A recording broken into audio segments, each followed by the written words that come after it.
This conference will now be recorded. Okay, let us start with it. ऊपर heading दो cash flow statement. ये मैंने आप नए पेज पे लेती हूँ। अगर आपके पास क्वेश्चन नहीं लिखा हुआ है तो कल मैंने फोटो दिया था, वहां से देखो। कैश फ्लो स्टेटमेंट मेरे साथ ड्रॉ करते जाओ तो ही आपको समझेगा क्या चल रहा है। सम देख के पता चल रहा है कि बहुत सारी एडजस्टमेंट्स है, तो आपको उसके अकॉर्डिंग जगह छोड़नी है वहां पे। ओके, तो कैश फ्लो के लिए हम लोग करते हैं हमेशा पर्टिकुलर्स और अमाउंट के लिए 3 कॉलम।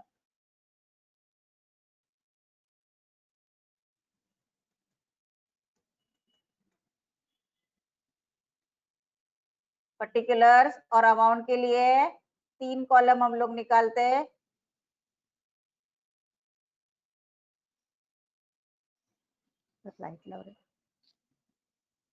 ओके, अभी हेडिंग देना आपको आता है। Okay, let us start with it. ऊपर लिखा हमने cash flow as per accounting standard 3 AS3। Cash flow as per accounting standard 3। Okay, ये अक्टूबर 2017 में आया हुआ सम हम लोग ले रहे हैं। Now let us start with it. Particulars amount rupees, amount rupees, amount rupees. Roman 1 हम लोग क्या लेते हैं? Yes, Roman 1 will be cash from operating activities और cash flow from operating activities. Cash from operating activities. Okay, अभी ये सम बड़ा है तो उसके लिए आपको ज्यादा जगह छोड़नी है। नॉर्मली हम लोग कितना 3/4 पेज छोड़ते हैं, तो राउंड अबाउट 1 पेज छोड़ोगे, वो जगह बच गई तो भी चलेगा। ओके, ये टोटल के लिए मैंने छोड़ा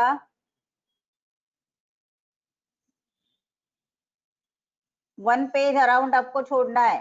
Roman 2 cash from investing activities और cash flow from investing activities. Cash from investing activities. फिर इसके लिए आपको 6 to 7 लाइन्स आर इनफ। फिर Roman 3 cash from financing activities. Cash from financing activities. इसके लिए भी 5 to 6 लाइन्स आर इनफ। फिर नंबर 4 आएगा आपका opening balance of cash and cash equivalents. Opening balance of cash and cash equivalents.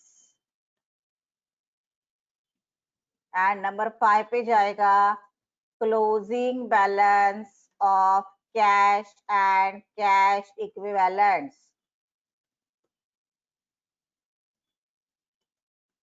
Okay,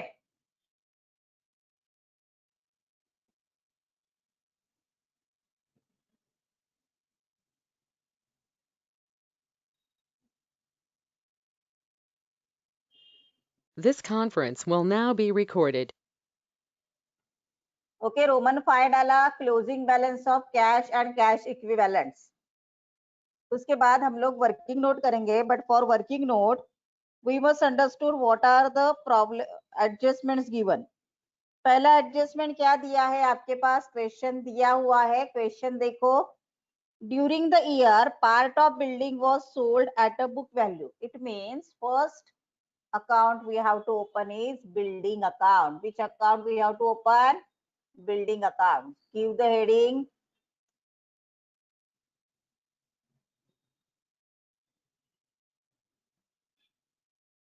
building account। Adjustment के हिसाब से जाना है हमेशा। बिल्डिंग अकाउंट, अब ये अकाउंट ड्रॉ करो।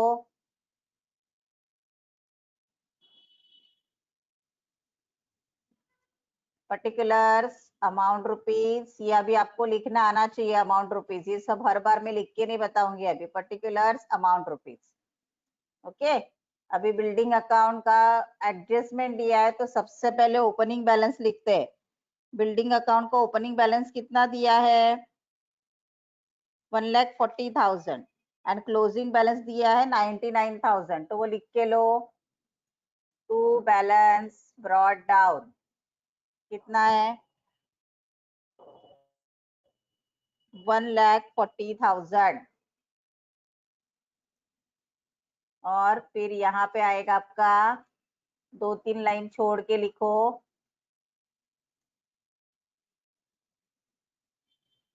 बाय बैलेंस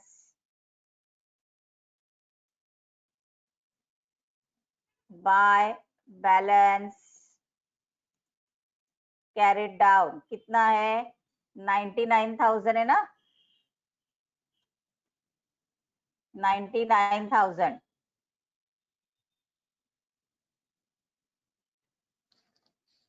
ओके, 99,000 दिया है। अभी आगे जाते हैं हम लोग, एडजस्टमेंट क्या है देखते हैं। New machinery costing rupees, machinery था या बिल्डिंग था? हमने बिल्डिंग ओपन किया क्या? ठीक है, न्यू मशीनरी का एडजस्टमेंट था तो हमें मशीनरी का, वेट अ मिनट, कौन सा ले रहे हैं हम लोग? हाँ correct. During the year part of building was sold at book value, कितना सोल्ड किया है वो नहीं दिया है, करेक्ट। सो लेट अस आगे जाते हैं। पार्ट ऑफ बिल्डिंग बोला है, कितना सोल्ड किया है ऐसे कुछ भी नहीं बोला है। तो सबसे पहले देखते हैं कि कुछ डेप्रिसिएशन है क्या, देन ही सेल का एंट्रीज करते। ओके ओके, नेक्स्ट अभी देते हैं।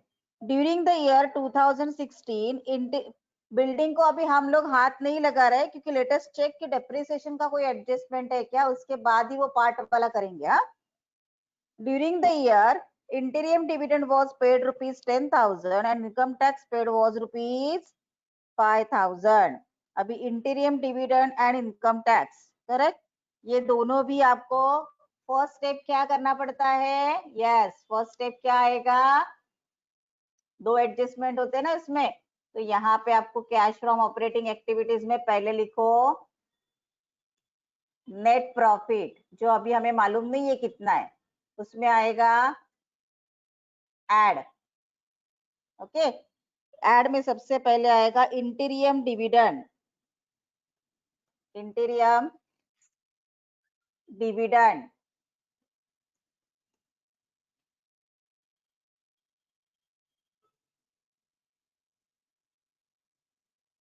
यस यस, ऑपरेटिंग एक्टिविटीज है मालूम है मुझे, लेकिन फर्स्ट इफेक्ट यहाँ पे आएगा इंटीरियम डिविडेंड। ये यहाँ पे ऐड किया, कितना है?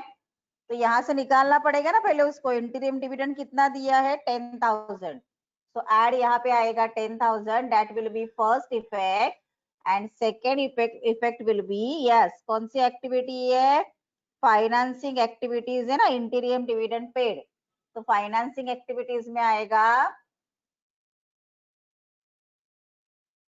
इंटीरियम डिविडेंड पेड। टू इफेक्ट्स लिए हमने, इंटीरियम डिविडेंड पेड, पेड है ना ये, सेकेंड कॉलम में लेती हूँ मैं इंटीरियम डिविडेंड पेड, पेड यानी आउटफ्लो, इसलिए ब्रैकेट में डालो उसको 10,000। ऐसे दो इफेक्ट आए। Okay, इंटीरियम dividend and income tax was paid 5,000। अभी प्रोविजन फॉर टैक्स अकाउंट है क्या यहाँ पे? नहीं है ना, प्रपोज डिविडेंड है ना provision for tax. Income tax was paid 5,000। So income tax कितना दिया था आपको? 5,000। सो हम लोग को उसका दो इफेक्ट लेना है। इनकम टैक्स का दो इफेक्ट कैसे लेते हैं देखो। पहला इफेक्ट यहाँ पे पहले ऐड करो उसको, इनकम टैक्स पेड यानी प्रोविजन फॉर टैक्स रहेगा तो वो आएगा, यहाँ पे वो नहीं था तो हमने यही लिया इनकम टैक्स पेड, उसी को प्रोविजन एज्यूम किया। ऐड होगा कितना है? 5,000। ओके, और दूसरा इफेक्ट उसी में लास्ट लाइन पे जाएगा। ओके, उसी में यानी कैश फ्रॉम ऑपरेटिंग एक्टिविटीज की last line, second last line पे, लेस इनकम टैक्स पेड हम लोग फॉर्मेट में कर चुके हैं ये इनकम टैक्स पेड, और ये सबसे लास्ट लाइन में मैं यहाँ पे ले रही हूँ लेस करके, इसलिए ब्रैकेट में उसको डाला 5000। पहले इतना करो, 2 मिनट 1 मिनट दे रही हूँ मैं आपको, किसी का बाकी है तो कंप्लीट करो।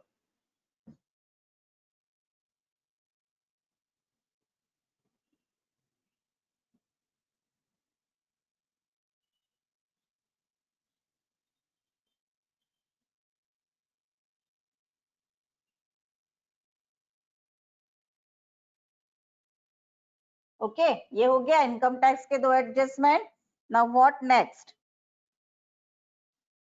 Depreciation charge during 2016 was 4,000 on furniture, यानी second account we have to open is furniture account. Building के नीचे आपको ओपन करना है furniture account.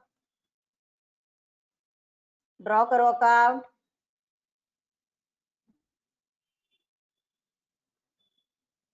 Furniture account draw करो, आपके साथ ही मैं बहुत स्लो जा रही हूँ। ड्रॉ करो फर्नीचर अकाउंट।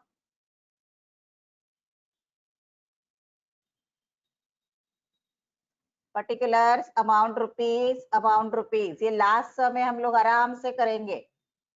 तो यहाँ पे आएगा एसेट, इसलिए to balance brought down. How much furniture account is there?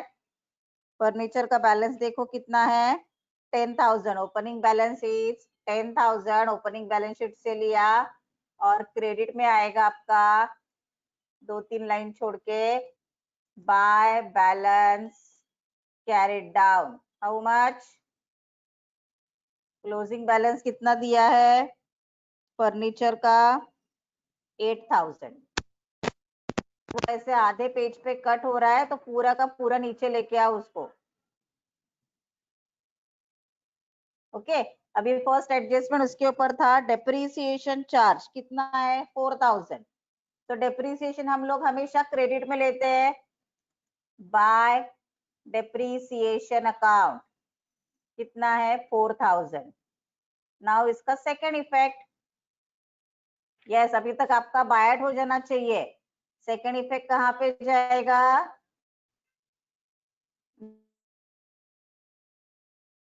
Net profit में ऐड होगा ना।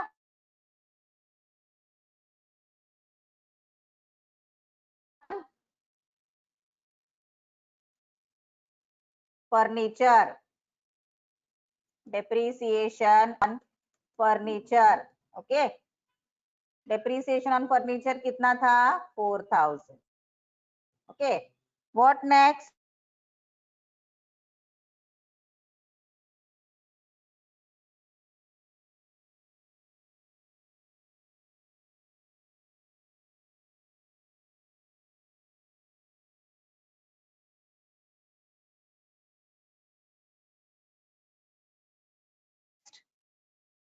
$12,000 on machinery and 20,000 on building. तो सब यहाँ पे पहले यही एडजस्टमेंट कर ले। 12,000 on building, okay 12,000 on furniture के साथ। नेक्स्ट वन था डेप्रीसिएशन ऑन बिल्डिंग। अभी इसका एक एक ये दोनों का सेकंड इफेक्ट रह गया ना, मशीनरी और बिल्डिंग। मशीनरी अकाउंट अपने को ओपन किया है या नहीं? तो बिल्डिंग तो ओपन किया हुआ है, तो बिल्डिंग के क्रेडिट में आएगा bye depreciation account.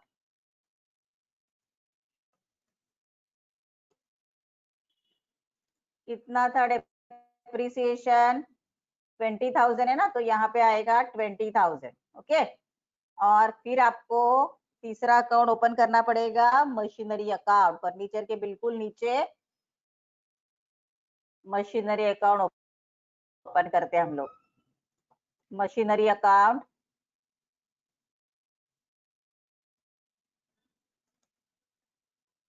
Again machinery account के लिए कॉलम्स ड्रॉ करो। Particulars amount rupees, particulars amount rupees.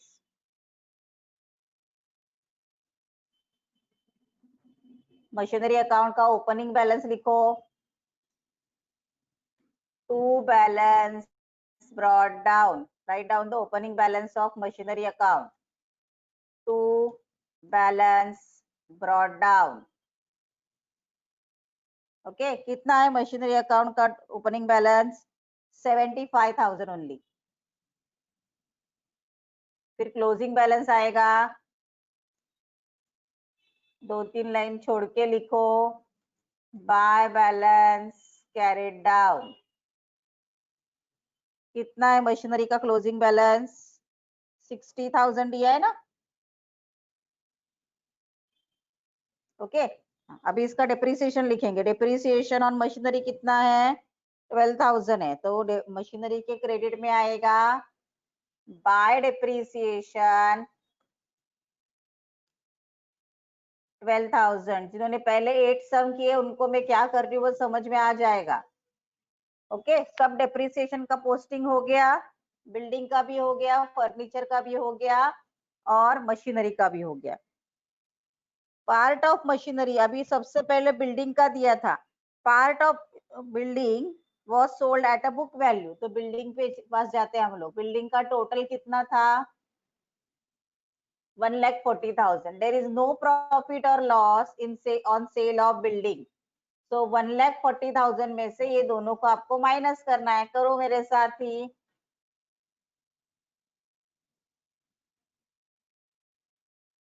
1,40,000 minus 99,000 minus 20,000, तो बिल्डिंग सेल कितना आया, सेल ऑफ बिल्डिंग डिफरेंस आया ना, कितना आया difference 21,000, that will be your sale of building.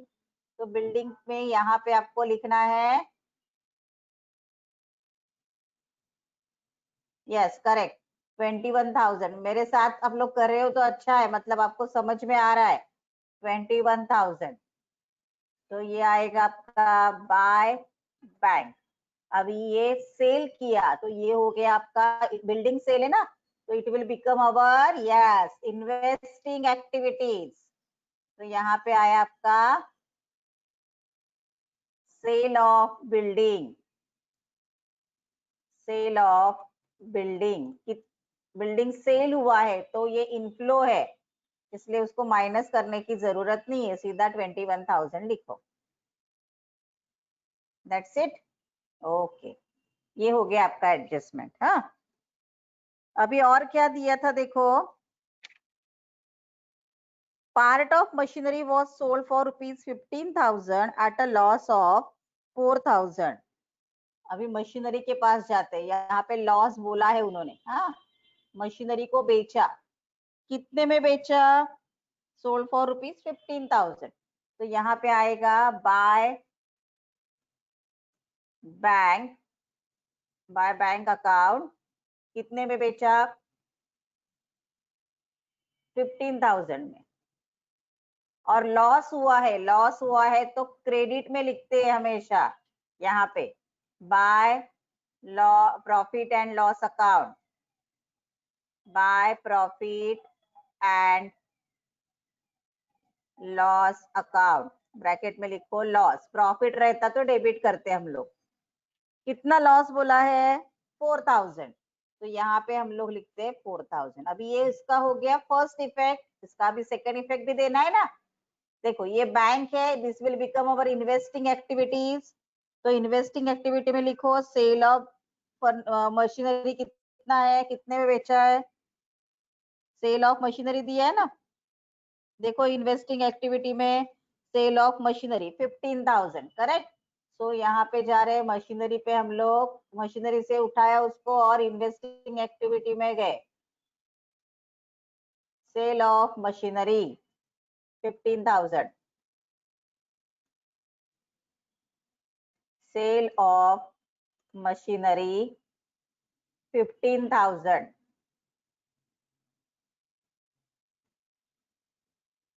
Okay what next, यहां तक हो गया। अभी लॉस का सेकंड इफेक्ट देना बाकी है ना। लॉस हम लोग क्या करते हैं नेट प्रॉफिट में ऐड करते हैं, करेक्ट।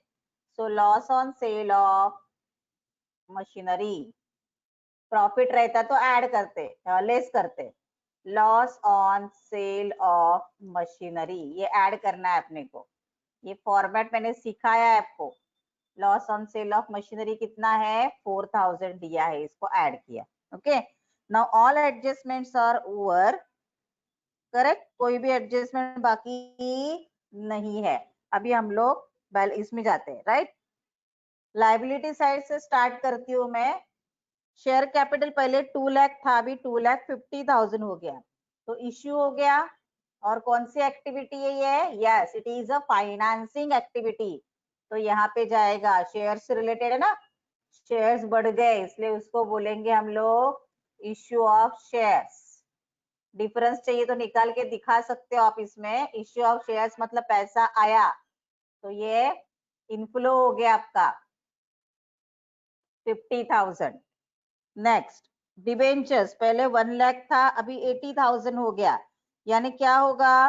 रिडम्पशन, यानी पैसा गया। ओके, तो यहाँ पे आएगा आपका redemption of debentures. Redemption of debentures कितना है? Redemption of debentures, yes, redemption of debenture difference निकालो 20,000। 1 लाख और 80,000 का डिफरेंस 20,000 रिडीम हुआ, यानी पैसा गया, आउटफ्लो। प्रेफरेंस शेयर कैपिटल पहले 50,000 था, अभी 80,000 हो गया, यानी इश्यू हो गया, करेक्ट। तो ये भी फाइनेंसिंग एक्टिविटीज है, तो यहाँ पे आएगा उसको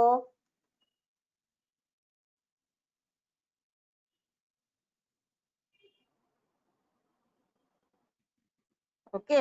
यहाँ पे क्या लिखोगे? इश्यू ऑफ प्रेफरेंस शेयर्स कितना? 30,000। इश्यू ऑफ प्रेफरेंस शेयर्स कितना है? 30,000। इश्यू आने हमारे पास पैसा आया, तो यहाँ पे लिखा हमने 30,000। ओके, बैंक लोन 70,000 का 1,10,000, अगेन हमने लोन लिया, तो ये फाइनेंसिंग एक्टिविटी है। तो यहाँ पे लिखोगे बैंक लोन टेकन। कितना डिफरेंस है बैंक लोन के बीच में? देखो 40,000, दोनों का डिफरेंस निकालो, तो यहाँ पे इनफ्लो हो गया कैश का, इसलिए 40,000 लिया। ओके, 2 मिनट रुक रही हूँ मैं, किसी का बाकी है तो कंप्लीट करो, फिर हम लोग आगे जा रहे हैं।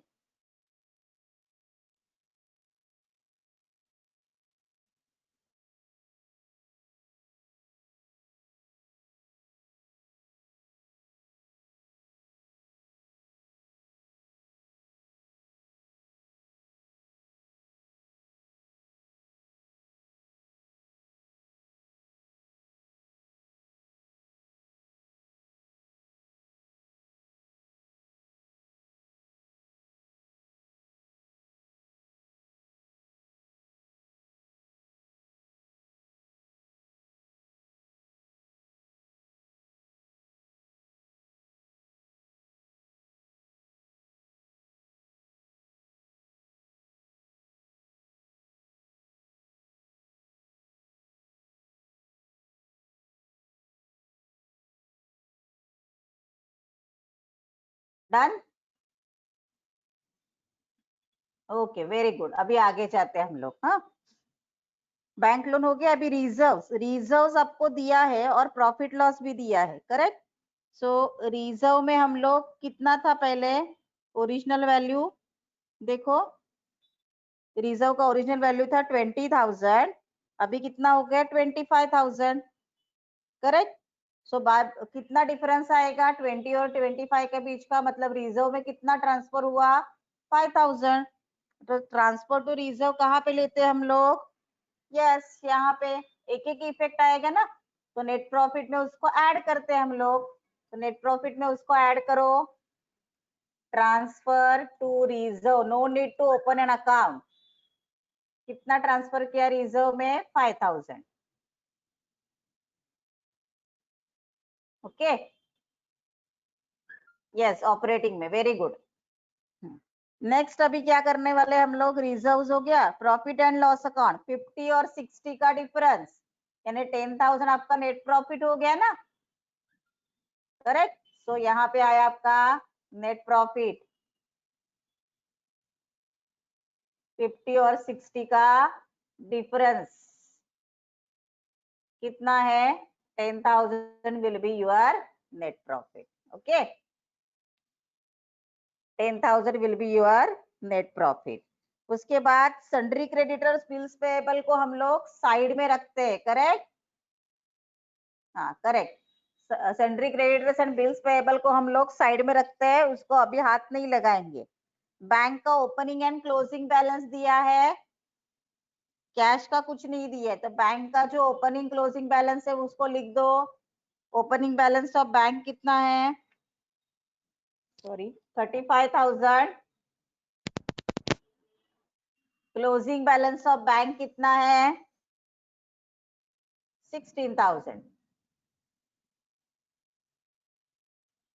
उसको अपने अपने जगह पे लिख दो.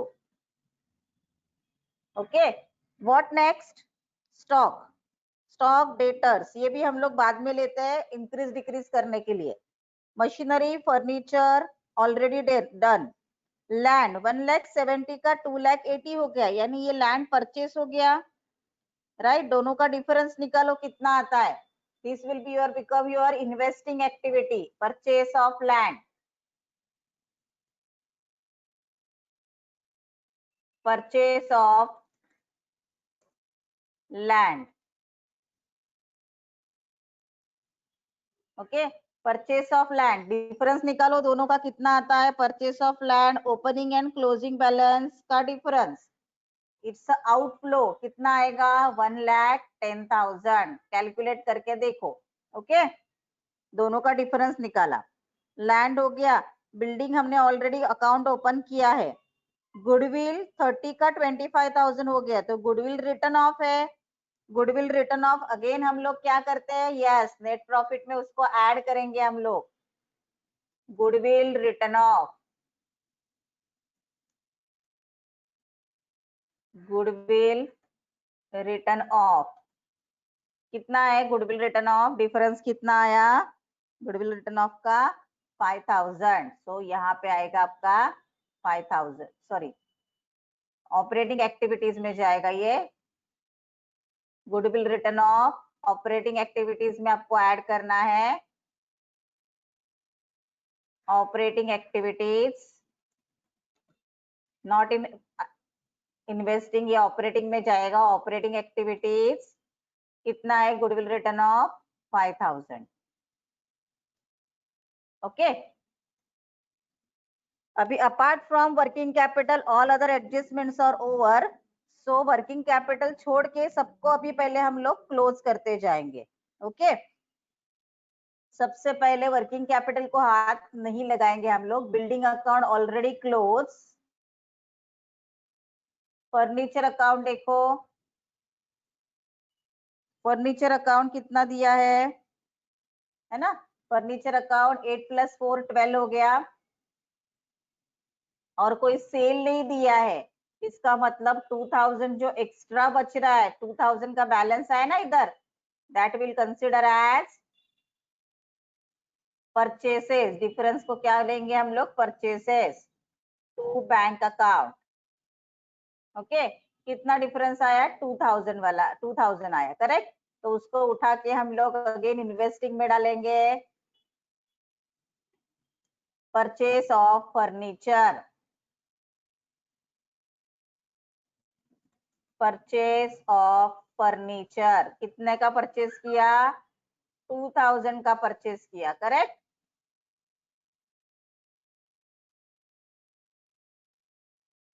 $2,000 का परचेस किया हमने यहाँ पे, करेक्ट? हाँ, अभी नेक्स्ट.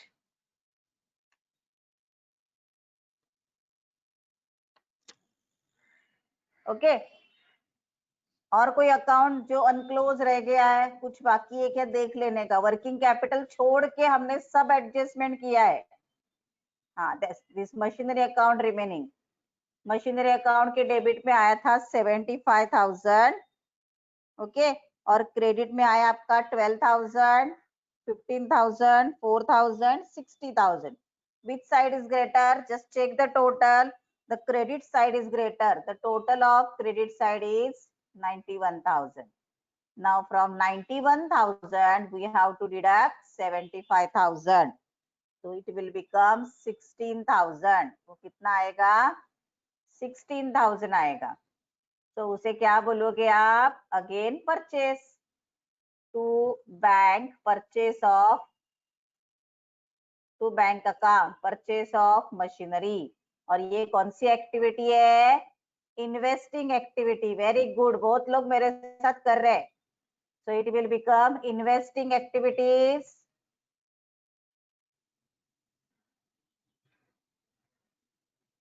परचेस ऑफ, क्या है B? A purchase of machinery 16,000, purchase of machinery 16,000, purchase यानी आउटफ्लो, तो ये ब्रैकेट में डालना है आपको 16,000 को। Done. Now all other adjustment and closings are done except working capital. Okay, working capital मतलब करंट एसेट्स, करंट लायबिलिटीज को हमने कंसिडर नहीं किया। सबसे पहले अभी इसका क्लोजिंग करते हैं हम लोग। Okay, make the total of this. अभी यहाँ पे सब ऐड हो गया है, देखो फॉर्चुनेटली इधर लेस कुछ भी नहीं आया है। अभी इसका टोटल करते हैं हम लोग, मेरे साथ करते जाओ। 10,000 प्लस 10,000 आया 20, plus 5 25,000, plus 12 plus 4 16,000, plus 20 plus 4 24,000, plus 5 plus 5 10,000। तो ये आपको मिला कितना आंसर? यस 75,000। सो टोटल यहाँ पे ले लो 75,000। और ये जो 75,000 है उसको आपको नाम देना है। बोलो क्या नाम दोगे? Cash flow before working capital changes.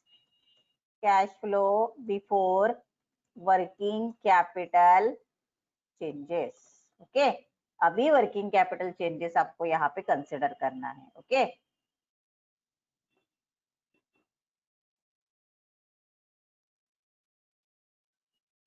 Goodwill written of लिया ना ऊपर हमने? नहीं लिया क्या? इसमें ऐड कर दिया मैंने।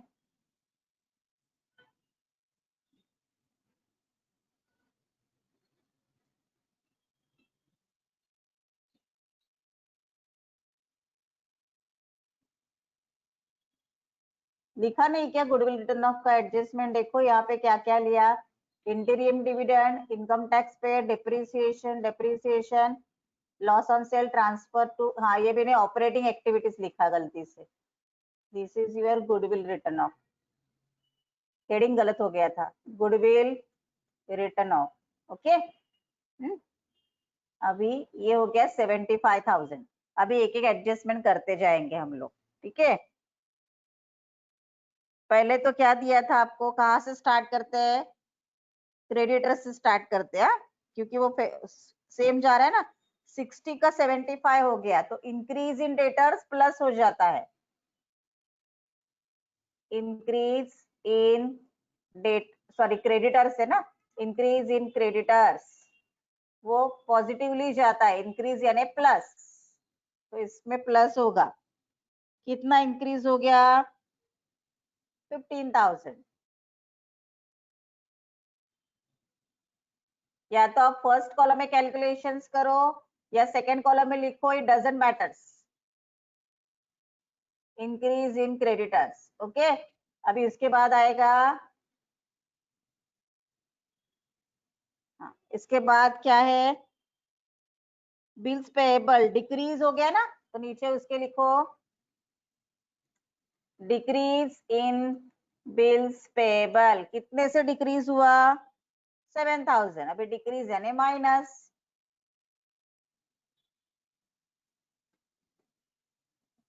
ये हो गया करंट लायबिलिटीज। अभी करंट एसेट्स में आ जाओ। करंट एसेट्स में स्टॉक, स्टॉक क्या हो गया? Increase. Increase in stock, increase का उल्टा करते हैं ना स्टॉक में, तो उसको क्या करोगे? माइनस करोगे। डिफरेंस कितना आया? 35,000। तो 35,000 को माइनस करो, माइनस 35,000। ओके, उसके बाद स्टॉक के बाद है अपने पास डेटर्स। डेटर्स भी इंक्रीज हुआ है, इंक्रीज इन डेटर्स। कितने से इंक्रीज हुआ डेटर्स? डिफरेंस निकालो। 60,000 से इंक्रीज हुआ, लेकिन ये भी फिर क्या हो जाएगा आपका? लेस। ओके, अभी इन सब का इफेक्ट दे दो, करो इसका एडजस्टमेंट।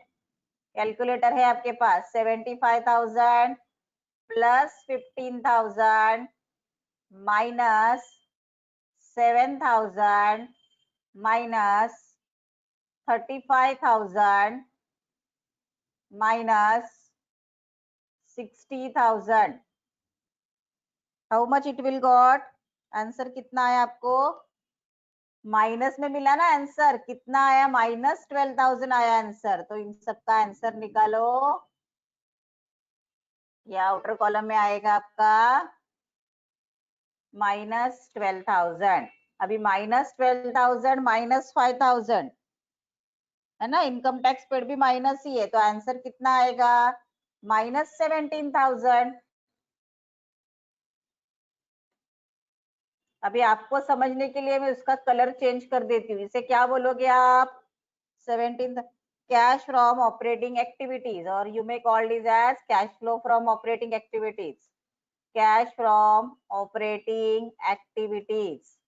आपको समझने के लिए मैं इसका कलर चेंज करती हूँ। एग्जाम में ऐसे कुछ करने की जरूरत नहीं है, अलग अलग कलर्स। ये आपको टोटल में लेना है। अभी इन सबको ऐड करो, एड लेस जो भी है इसका इफेक्ट दे दो। आपके पास अभी कैलकुलेटर्स है, और उसको क्या बोलोगे? Cash from, yes, cash from financing activities. Cash from financing activities. Okay, अभी निकालो कितना आता है कैश फ्रॉम फाइनेंसिंग एक्टिविटीज।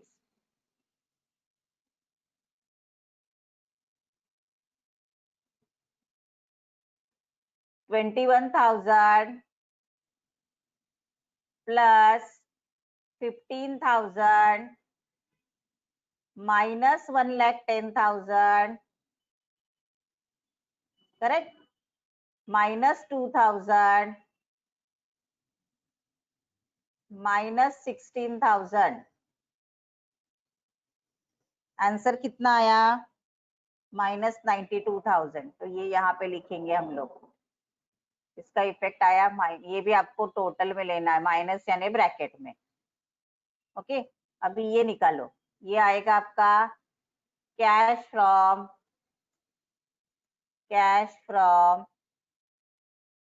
ये आपका हो गया इन्वेस्टिंग, है ना, गलती से मैंने फाइनेंसिंग लिखा इधर। कैश फ्रॉम इन्वेस्टिंग है ये, और ये हो जाएगा आपका cash from financing activities. Cash from financing activities. अभी इसका इफेक्ट ले लो, और वो आपको थर्ड कॉलम में लिखना है। यूज कैलकुलेटर्स, मेरे साथ ही करो। 10,000 माइनस में ना, so -10,000 plus 50,000 minus 20,000 plus 30,000 plus 40,000, that is equal to 90,000। ये आ गया आपका 90,000। प्लस में आया या माइनस में आया बोलो अभी? यस, अभी प्लस में आया ना आंसर, तो इधर आपको लिखना है 90,000। तो अभी आपको टोटल में 3 अमाउंट कंसिडर करना है। हाँ, यहाँ पे आपको एक लाइन रहना, लिखना रह गया था। नंबर 4 पे आपको चाहिए, हमें 4 और 5 डायरेक्टली नंबर दिया ना, तो number 4 will be net increase और डिक्रीज इन कैश। अगर आपने नहीं लिखा है, नो इश्यूज। ओके, आप इसी भी एडजस्ट करके लिख सकते हो, और उसको नंबर नहीं डालोगे तो भी चलेगा। नेट इंक्रीज और डिक्रीज इन कैश। ओके, अभी यहाँ पे तीनों का टोटल करते हैं हम लोग। देखो पहला था -17,000, पहला था -17,000, दूसरा था -92,000 एंड तीसरा था +90,000। तो net effect will be how much? Yes, -19,000। तो ये आपका आया -19,000। अभी क्रॉस टैली करके देखो, -19,000 आपका आंसर आया था और ये +35,000। तो आंसर विल बी 16,000। इसका मतलब वी आर अरिथमेटिकली करेक्ट।